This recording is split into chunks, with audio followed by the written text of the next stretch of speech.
झाड़ू मार दो बोलिए लिया झोरा और टका या लिस्ट या मोबाइल सब कुछ ये आ जाओ कनिया अखन को जे पेठिया जेबे तइबे कता त से रहा त भोरे न कहती रहे भोरे की कथी कुछो नै छै नै हमर कोनो मेकअप सामान छै नै कोनो सब्जी आर छै कथि कथि लेबे सब्जी आर मसाला ओमे लिस्ट बना के सब कुछ दे देलु ये पाई द देलिए में हाँ, सब्जी के सब कुछ के द देलु ठीक छै कहलो की जल्दी से झाड़ू सब त आप आधा की लगेबे आधा हम भिनसर लगबे आब नै बनाऊ कपार दुखात नै अथि करू कहलो जे तरकारी किछो नै य नै कुछो छै कनिटा डाले आलू छै आलू त छोड़ दियो आलू के हम तरकारी लगेबे त बना लेबे तबे आटा आर साइन लियो आ त आटा आर भात आर जे बनाएम अपन त रोटी बनाओ आ भात बनाओ अच्छा ठीके छै कुछो बोलबै ना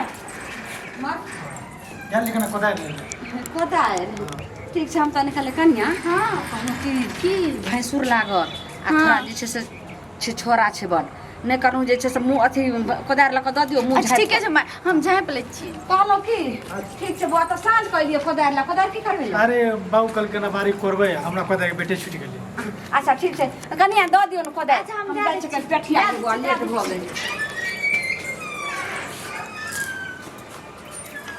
बाप रे आगे दिमाग में नहीं है कहे छी बुढ़िया चल गेल रहबे करे छै पुड़िया जाय रे सामान देखली सामान झाड़ू फिर लगबै जेते के हम लिस्ट आर सब कुछ बना के दलिए पता न बुढ़िया नहीं जाय रे कह रे कि से भोरे न कहतिए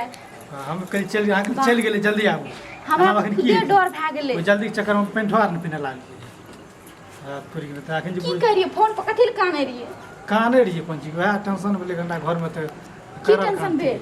हेते जो घर में जो घर परिवार में कोनो टेंशन है जे कंडा माय घर तर दल के आ जाने ओने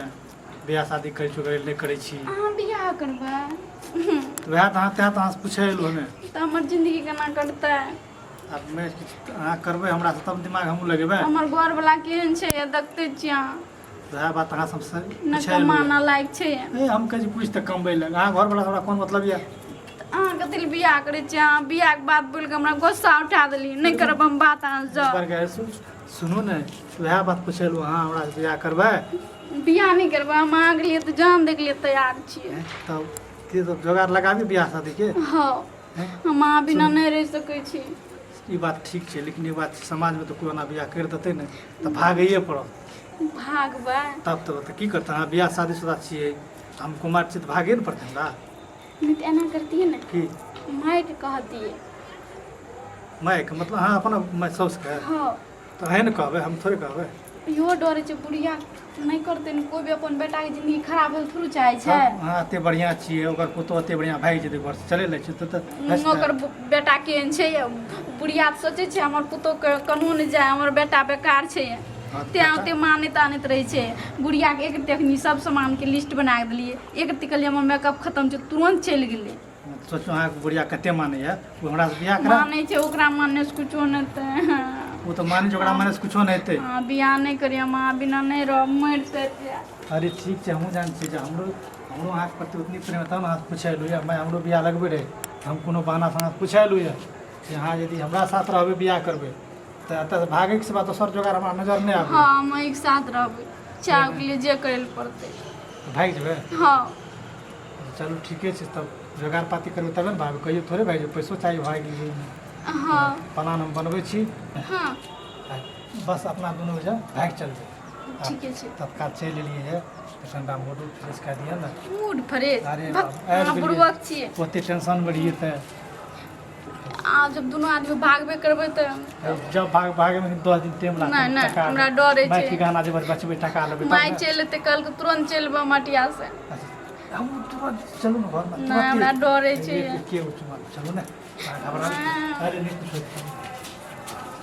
छै मालती भौजी के कहबै कि हमर भैया के बियाह लागे छै तऽ कहबै कि अहाँ या की जाने लालमुनिया काकी आबै ले देतै लालमुनिया काकी गई में कोई छै ने भौजी रे मालती भौजी की भेल की कहीं में गए लगे छै कि हमर भैया के आवाज हो जेवर चलेबा बाप रे कहीं में ई दुनू टा की करे छै घर में बाप रे लालमुनिया काकी जे कठिया गेलिए तते भीड़ छै माटी भलिए कथि ल हमरा नाइए दाया की एना देखो आई कथी है केना करे छै दाई रख बोले तो रख दिए ई सब बाप रे बाप की भेल जे कथी भेल देखलिए कथी भेल चुप सुनो सुनो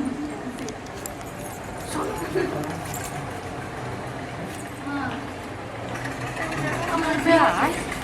हम घर पुतो तो अकेले रहे नहीं हमर भाई के संग में चुमा चाटी देखलिए पूरा पागल हाँ छै हाँ हाँ सही में कहै छी बुझलिए नहीं हमर भाई बियाह है बोला छै अरे बा बुझलिए त चुप कर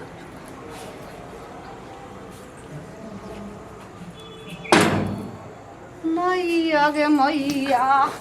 कछ तिरिया चलित्र पढ़ाई के दैबो ने जान बाप रे बाप गई मौगी कनिया दाई दाई मां के भाई के त चल लिया अरे ला शर्म कर नहीं कल जैसे से तोरा कहली रहौ ना के भैंसुर लगतो आ तकर बाद दैले कोदार मांगला त तू घुटुर ना शुरू कर दे तोरा में पहले मत कर छु है ना सुन घर में नहीं लाशम कोई न छै हैं हमर भाई के संग में चुम्मा चाटी करे छै शरम नहीं आबे ला हमर भाई के बियाह है वाला बला छै मैं तो हमरा नहीं छै तो अखनी हम जे छै मैं की है ये ए की बात बुदा हां ललमुनिया काकी के बेटा पसंद करे नहीं छै मैं एकरा ने मारी एको रति अथी ने एको रति शरम ला शरम है या हो दिन ठेका सुनो त की करेला ई बतवा सबका दावत पूरा गेलै नाता पूरा गेलै तोर गीत गावे खातिर हल्दी तल्दी सब मोगी सौगी के बोला का आ तू तोरा की करे छ एकरा हरदी लागे छै अखन जे छै से परसुए बारात जेते आ तकर बाद तू एते जे छै से अथी अपन लाज शरम भेल जे हमरा पुतो के साथ हां के दिया कोदार मांगे लेलिए रे यह कोदार मांगे ना सुनो ना हां हां मैं समझाबू ना हम के भौजी लागब छी ठोकिए दबावेन भौजी केकरा करके एना सुनु त काकी की कह जा हमर मां के समझाबू हम भौजी लागब देखियो कते कहै छै सुनु हमने जे छै से अहाँ के तो ई बात बता इहा पसंद है छ शादीशुदा भए के बिये नहीं मोगी हैं ओते कुमार की आप छोरी नहीं पसंद मानो करके बियाह कर आप हम जाय छी पूरा गांव के बोला आप जे छै पंचायती बैठ गेल पकड़े छी हम कुछो नहीं जब भी हम कह रहल छी जे पहले जब तक एकरा बाप भाई के नहीं फोन करबे हमरा काल के मगर पुलिस लगा चल जात तब फिर तब की बेटी भाई के बापू है खबरदार अहाँ बहुत जे छै से नून तेल लगा रहल छी अपना जे घर बसे हमर घर उजारबै ई भ नहीं सकै छै जल्दी जे छै ललमुनिया काकी एना सुनु की एना सुनु जब गलती भए गेलै ना तो कोई बात नहीं हेर दियो ठीक छै देखियो एना सुनु हम कहै छी सब जगह ओकर पुतो ओकर बेटा भाग जाइ छै अगर एना नहीं करबै ना तो बिहो कर देबै हम अपन भाई के त अहाँ अपना भाई के लीला करत अहाँ अपना भाई के समझेबे नहीं आप तुम बियाह कर लेलिए अब तुम बियाह कर लेलिए आप हम दुनू आदमी राजी भाग जाइ छी चलू भाई रुकू एना देतै देखियो भैया हम देखो हम तो रुकू ना गोस्सा में हम गेलिए कहै ल जाइ छै सबके कह देबै आब जेबे से हम कहनो कर कहियो के सर जैना हमर कहनो भाई छै अगर ई का हो दे बा ई हम लूट गेली बर्बाद हो गेली हम की बेसा बेटा के देबै हम अथी भ अगर हमर भाई के बिहो भए जतिए ना त तैयो ई दुनू के घुटुर घुटुर चलतिए ऐसे बढ़िया जत्ते बड़ा जे छै से सबटा राजनीति के लिए तो कुमारी ओनहाई जे छै पहले पूछो ऊ कुछो राजनीति कर कने सुनू ना जत्ते हमरा घर के अहाँ बर्बाद के लिए बहन के कतो बिहार में तो कोई नहीं से पूछते ओकरा ई आंख भले हम कहियो न भूलब हमरा ऊपर बहुत बड़ा एहसान कर लिए एक दूसरे के प्यार करे वाला के मिला दलिए एना छै काकी बच्चा खासे अगर अहाँ के बेटा के जिंदगी बर्बाद कर लिए ना तो ठीक छै अगर अहाँ के बेटा कहै छै कि हमर कथो न बियाह हेतै ना अहाँ के बेटा के बियाह अगर करे ला चाहबै त हमरे से कर दे ठीक है हां एता तो कहै छै से लीला होय के किया कि हमर भाई के तोरे से जे छै बियाह कर दे एगो भाई से हमरा पुत गुरहल का तोरा सम बियाह के दो तू फिर कौन से के खोज ले चल तू एक दू प्रेमिक मिले लिया तोर बियाह एहन घर में तो नहीं लोग देखते वो बात नहीं कर लेकिन एना काम नहीं करना चाहिए तू लोग को बुझलो